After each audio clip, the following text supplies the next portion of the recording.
Welcome to the Finish 'em Fight Sports channel. In a segment I would like to call Before the War. UFC 266 is up and coming, and we have three major fights to end the main card for the night. You have Volk versus Ortega, Schevchenko versus Murphy, and Diaz versus Lawler. On Before the War, we're going to talk about these three big fights.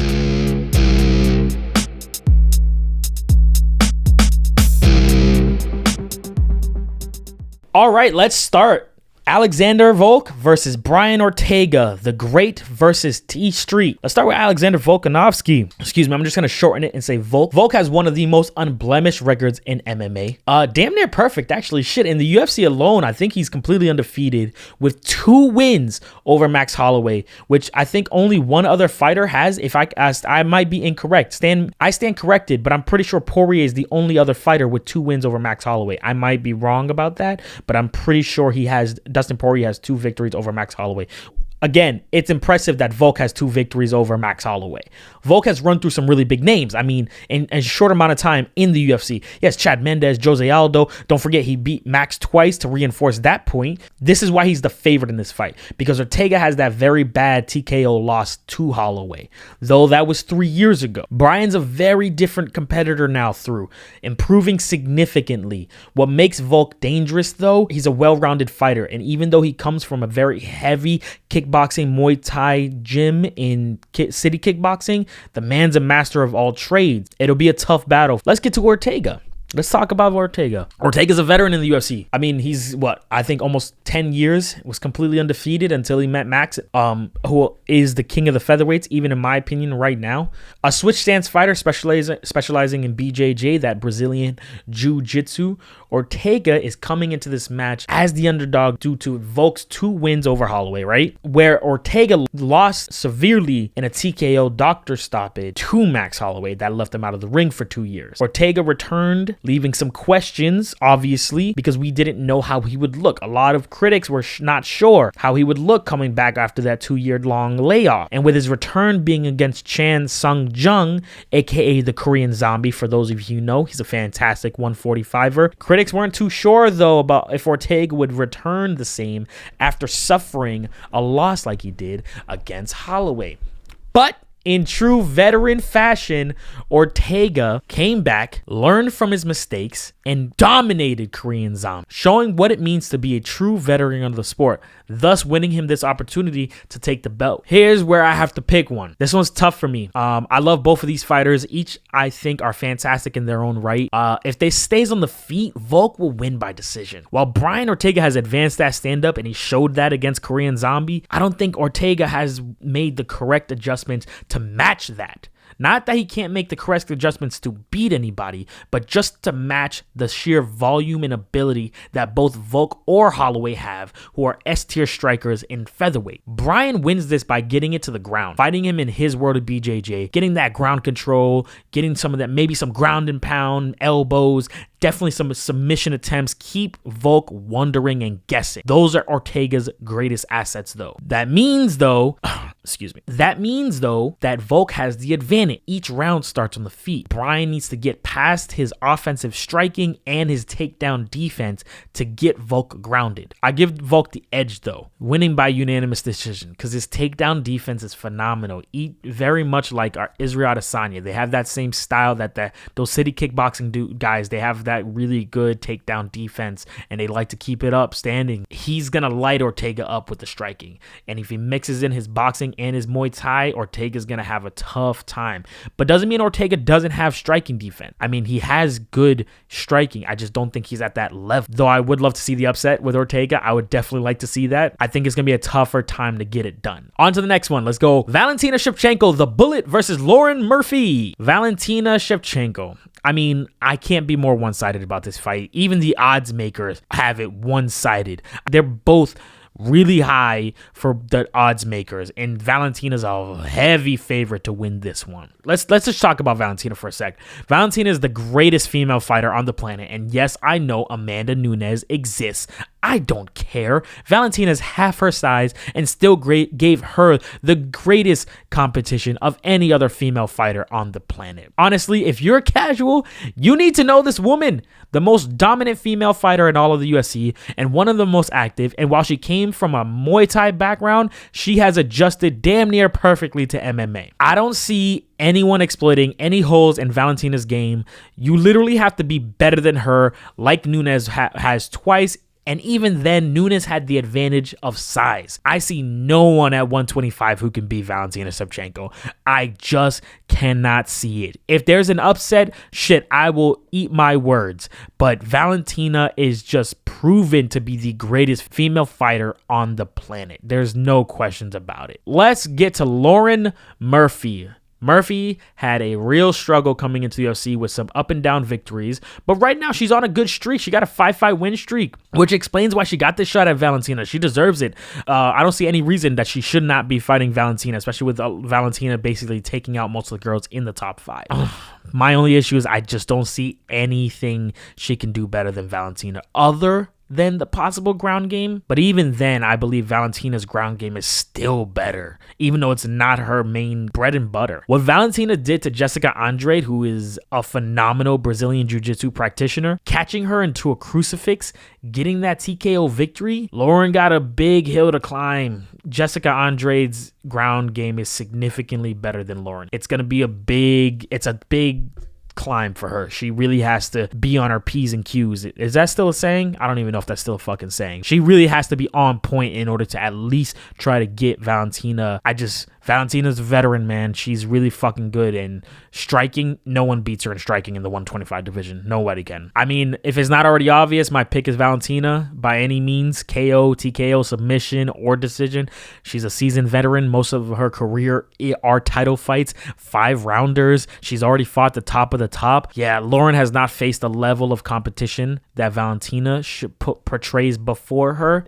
The bullet is just on another level. Robbie Lawler versus Nick Diaz. All right, let's get into Nick. Oh man, I'm excited for this one. I can't wait to see it. I just can't wait to see Nick back in the ring. Diaz is one of the most fun on-screen strikers alongside his brother Nate. The Diaz brothers are maniacs in the ring. They take damage and they dish it out while putting pressure and antagonizing their opponent. The issue is that Nick hasn't been in the ring in over 6 years. He's almost... Wait. Actually, he also hasn't tasted victory in even longer than that. Nick hasn't won a fight in 10 years. Nick is a fantastic fighter, but I really have to question if his time away will really allow him to just fight off the ring rust and get back in there and take a win. Nick seems confident in his interviews on the countdown. He is a much better fighter than he's ever been before, so I love hearing that. I think he has a perfect return fight in a rival rematch against Robbie Lawler. He's in a good position to get a victory, but I have to question it a little bit. Even though some people don't think ring rust is real, I truly believe that it is a thing, and I think it can affect you. Obviously, it's up for interpretation depending on the fighter. Every fighter's different. Not everyone's built the same. All right, let's get into his opponent, Robbie Lawler. Robbie's the man. Lawler is the man. In his prime, one of the most exciting fighters, especially in his performances in the UFC and his strike force. He was just dominant force. At one point, he became the UFC welterweight champion in a rematch against Johnny Hendricks and edging out that split decision. The problem now is since his loss of the title to Tyron Woodley, Lawler has only had one win, and it was over a declining Donald Cerrone. So as of right now, he's on a 4-fight losing skid. Sometimes people overstay their welcome. This is what they consider it. I mean, I don't think it happens to everybody. I don't think it's a thing for everybody, but we have 3 welterweights that are going through it. Tyron Woodley, Donald Cerrone, and now Robbie Lawler. Woodley's already gone. But again, when you're losing to the top dogs, Lawler, who has lost to the top dogs of this division, with the exception of Ben Askren, again, when you're losing to the top dogs, it's really hard to say whether you're really on a losing skid or if the level of competition is that much higher. Like it's really getting up there. Like the new guys, the new generation are just adapting and changing and becoming better and better. I mean, he's already lost to Nick once at UFC 47, if you remember that. So he has to go into this really thinking, damn, I'm on a 4-fight losing streak. I'm going into this fight having lost to Nick before. I really need to be on my game in order to get a victory or edge this out or figure something out. It's going to be a real mind game for Lawler. It tends to be. This sport is one giant mind game. All right, you want my pick? My pick for this one is Nick Diaz. I think he'll win by TKO or KO. I know it's been a while for him, but the Diaz brothers have war in their blood. These guys were raised as fighters, and they continue to show that why they are still some of the biggest draws in the UFC. Shit, in combat sports as a whole. So I definitely think Lawler's decline and Nick's ability to just be a volume heavy monster, I think Nick will edge out the victory here. The odds have them even, but I think the odds makers are underestimating Nick as a returning fighter. Last thing before we go, because I just talked about our 3 big major ones, right? This card is going to be stacked. I'm not going to make predictions on every fight, but I have a few fights that I think are exciting to see coming up on the card that you guys should definitely check out if you're going to be watching the fights this weekend. UFC 266. So first, Dan Hooker versus Nazarov. I can't pronounce Nazarov's last name, so I'm not going to try to butcher it, excuse me. So bear with me. Dan Hooker versus Nazarov. Now, this is a key fight for Dan Hooker. He is currently on the undercard for the first time in a while after having lost 2 of 3 main event losses against Chandler and Poirier, pushing him way back out of title contention and out of the top 5. This will be a key victory for him to get back into facing at least those top guys again. Nazarov will, if he wins this weekend, he will have a 3-fight winning streak, and that could push him into facing those guys as well. So, but I think Dan Hooker, having lost his last 2, really, this is the important one for him to not be on a 3-fight losing streak, pushing them further back. Andrade versus Calvillo. I'm curious if Andrade can get herself back into this after losing to Schevchenko, Valentina, who is also fighting on this card. I think a dominant win in this fight and maybe one more could put her back at a rematch against Schevchenko. If Calvillo wins, it gives us a new contender to possibly face Valentina, but I don't think that really matters because I don't think anyone can beat her in this division. Not in the UFC, at least. The last fight that I am curious about that I think you guys should keep an eye out is Curtis Blades versus Rosenstrike. Blades got caught in his last fight against Lewis, and while, yes, a win is a win, I actually had Blades to win that fight by decision. I did say Lewis would get the knockout if he caught him, which is what happened. Unfortunately, it's the nature of the game. With that being said, I want Blades to get back into this so he can get that rematch against Ngannou. Wait, before we go, breaking news, hold the phone.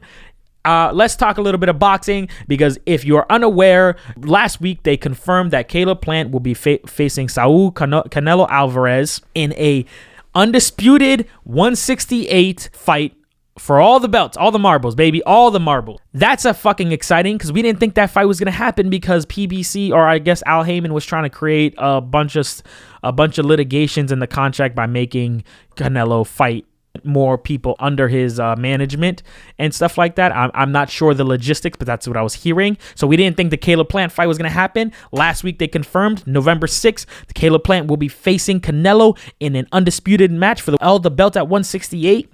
Now here's the thing. Here's the breaking news part is that Canelo and Plant had their first press conference today, or at least they had a standoff. And according to Canelo, Plant was talking about his mother during their little like spats. They were having a back and forth with one another, and then he pushed him, and then Caleb Plant walked back up to him with a sneak punch, and it just turned into a big situation. Super exciting. I love it. It's building up the fight. I think this is a fantastic fight. I can't wait to see this. But yes, also one other thing, since we're unboxing, we will be reacting Anthony Joshua fight this weekend. I'm not going to do it before the war for it. I have too much things going on, but I will have a video on reactions for it. So look forward to that. Anything else? No, I think that's it. But it's exciting to see that the Caleb Plant Canelo fight is already hyped. I'm super excited about it. So I hope you guys are. We're definitely going to do a before the war about that one, and we're going to be talking about that when it gets closer to then. But I'm super excited about it. You know what? But what sucks is it's the same night as Kamaru Usman versus Colby Covington 2. It's the same fucking night. Oh my God. I hope it's later or earlier. I don't know what's going to happen in terms of the timing, but yeah, it's the same fucking night. So I have to have 2 setups that night. So it'll be interesting, but we will be talking about all of that stuff soon. All right. With all that being said, guys, I hope you guys enjoyed the insight of Before the War on UFC 266. Make sure you like and subscribe, hit that bell button for all our content to keep yourself updated. Follow us on Twitter and TikTok. I'll have that stuff all right here. I'll have it available for you guys. And we will see you for the results of this weekend's 2 headliners with reactions and all. So thank you guys for watching. Again, like, subscribe. Comment down below how you guys feel about this weekend's event, and we will see you guys on the next one. Adios.